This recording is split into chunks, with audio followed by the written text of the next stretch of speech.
हाँ तो बच्चों हम लोग क्वेश्चन नंबर 52 पर पहुंच गए हैं। देखिए क्या कहता है addition of K I accelerate the hydrolysis of primary alkyl halide. Addition of K I accelerate the hydrolysis of primary alkyl halide, मतलब प्राइमरी अल्काइल हैलाइड है और उसके साथ जो है के आई का एडिशन करवाना है। बोलता है क्यों हो रहा है ऐसा। तो सबसे पहला नंबर कहता है K I is soluble in organic solvent. सारे ऑर्गेनिक सॉल्वेंट में ये सोल्यूबल होता है, कोई ज़रूरी नहीं है। फिर उसके बाद कहता है iodine ion is weak base, iodine ion is weak base and poor leaving group. देखिए वीक बेस तक तो बात सही था, लेकिन पुअर लिविंग ग्रुप है ये गलत बोल दिया इसने, तो फाइनली ये भी गलत हो गया। फिर उसके बाद कहता है iodine ion is strong base, तो ये भी गलत बात हो गई है ना।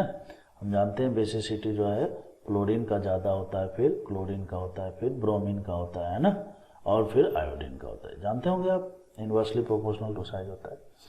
फिर कहता है iodine ion is a powerful nucleophile, बिल्कुल न्यूक्लियोफिलिसिटी इसकी ज़्यादा होती है, ठीक है, as well as good leaving group, ठीक है। तो एक अच्छा लिविंग ग्रुप भी है, स्ट्रॉन्ग न्यूक्लियोफाइल होता है, ठीक है, स्ट्रॉन्ग न्यूक्लियोफाइल है और साथ ही साथ एक अच्छा लिविंग ग्रुप भी है। तो उस हिसाब से ऑप्शन नंबर डी इसका करेक्ट आंसर है। क्वेश्चन नंबर 53 देखिए, which of the following phrases मतलब ये जो दिए हुए हैं आर नॉट करेक्टली, देखिए ध्यान दीजिएगा, not correctly associated with SN1 reaction. बहुत बार क्या होता है, ये सब बात पर ध्यान नहीं देते और जल्दबाजी में आंसर गलत कर देते हैं। फिर दूसरा इंपॉर्टेंट बात क्या है, पहला इंपॉर्टेंट बात नॉट करेक्टली, दूसरा है SN1 रिएक्शन में देखना है।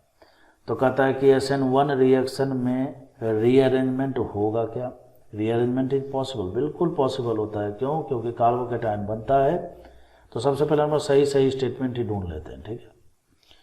तो देखिए यहाँ पर क्या है कि SN1 रिएक्शन में कहता है रीअरेंजमेंट इज पॉसिबल, बिल्कुल सही बात है भैया।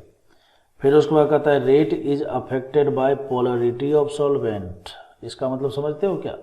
इसका मतलब ये है कि जैसे मान लीजिए कोई भी एक रिएक्शन ले लीजिए, SN1 रिएक्शन लीजिए, और उसमें आप एक तरफ नॉन पोलर सॉल्वेंट ले लीजिए, जैसे मैं आपको समझाता हूँ, अल्काइल हैलाइड ले दिया और यहाँ पर H2O ले लिया, मान लेते हैं, ठीक है।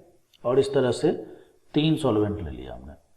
तो एक तरफ तो ले लिया हमने पोलर प्रोटिक सॉल्वेंट ले लिया मान लो, और एक तरफ मैंने ले लिया पोलर अप्रोटिक सॉल्वेंट ले लिया, और एक तरफ जो है नॉन पोलर सॉल्वेंट ले लिया, ठीक है। तो हम जानते हैं कि अल्काइल हैलाइड के SN1 रिएक्शन में कार्बोकैटायन बनता है, और कार्बोकैटायन बनने के लिए इसका प्लस और माइनस में टूटना बहुत ज़रूरी है, और प्लस और माइनस में ये अपनी खुशी से तो नहीं टूटेगा ना भाई। तो इसको तोड़ने के लिए कोई ना कोई वजह होना चाहिए, ठीक है। तो ये जो पोलर प्रोटिक सॉल्वेंट है ना, पोलर प्रोटिक सॉल्वेंट है, ये क्या करता है, H2O मॉलिक्यूल्स इसको भी घेर लेता है और इसको भी घेर लेता है अलग से। कहने का मतलब है कि इसके चारों तरफ भी H2O का मॉलिक्यूल्स लग जाता है और इसके चारों तरफ भी H2O का मॉलिक्यूल्स लग जाता है। क्यों? क्योंकि H2O में सही मायने में पॉजिटिव एंड भी है और निगेटिव एंड भी है। तो हम बोल सकते हैं कि इसके मैंने जो अल्काइल हैलाइड है SN1 रिएक्शन में, ठीक है, जब ये कैटायन और एनायन के रूप में टूटता है तो इस कैटायन और एनायन को स्टेबिलिटी मिलती है, इसीलिए ये टूटता है। तो बताइए इसको स्टेबिलिटी कब मिली? जब हमने पोलर प्रोटिक सॉल्वेंट लिया। अगर इसी के स्थान पर अगर हम मान लीजिए कि नॉन पोलर सॉल्वेंट लेते तो नॉन पोलर सॉल्वेंट अगर आप लेते तो जो इसको एक मतलब जो कैटायन टूट रहा है, ठीक है, जो कैटायन में बदल रहा है, उसको जो है कोई एक एक्स्ट्रा स्टेबिलिटी फैक्टर नहीं मिलता। तो नहीं मिलता तो रिएक्शन तो होगा, ऐसा नहीं बोल सकते कि रिएक्शन नहीं होगा। पोलर और प्रोटिक सॉल्वेंट में रिएक्शन नहीं होगा, ऐसा नहीं बोल सकते। रिएक्शन होगा, लेकिन रिएक्शन का रेट क्या होगा? बहुत कम होगा। तो उसी से तो रेट कम होना ज़्यादा होना से ही तो डिसाइड करते हैं ना हम लोग मेजर माइनर है ना प्रोडक्ट है। तो आपको बात समझ में आ गया होगा। तो यहाँ पर कहता है rate is affected by polarity of solvent, बिल्कुल ये भी सही है। फिर कहता है the strength of nucleophile is important in determining state. नहीं, देखिए SN1 रिएक्शन में 2 स्टेप होता है, ठीक है। स्टेप वन जो होता है उसको हम लोग RDS बोलते हैं, ठीक है। और स्टेप टू जो होता है बच्चों, उसमें जो है ना न्यूक्लियोफाइल अटैक करता है और इसको फास्ट रिएक्शन बोलते हैं, फास्ट स्टेप।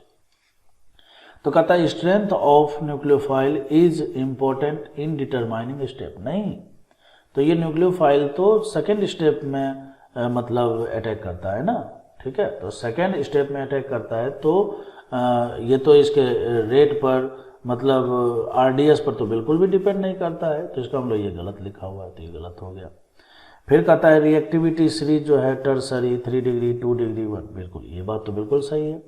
फिर कहता है proceed with the complete inversion of configuration, ये भी देखिए लुच्चा है, ये गलत बोला ये, है ना। सही मायने में SN1 रिएक्शन में कंप्लीट इन्वर्जन नहीं होता है, इन्वर्जन के साथ साथ रिटेंशन प्रोडक्ट भी बनता है, तो ये भी गलत हो गया, ठीक है। तो हमसे क्या बोला गया है, नॉट करेक्टली मतलब इनमें से कौन सा सही नहीं है। तो देखिए हमें सही गलत तो कर ही लिया है, तो हमें गलत वाला ढूंढना है, बताइए। तो गलत वाला हो गया 3 और 5, तो आंसर हो जाएगा ऑप्शन नंबर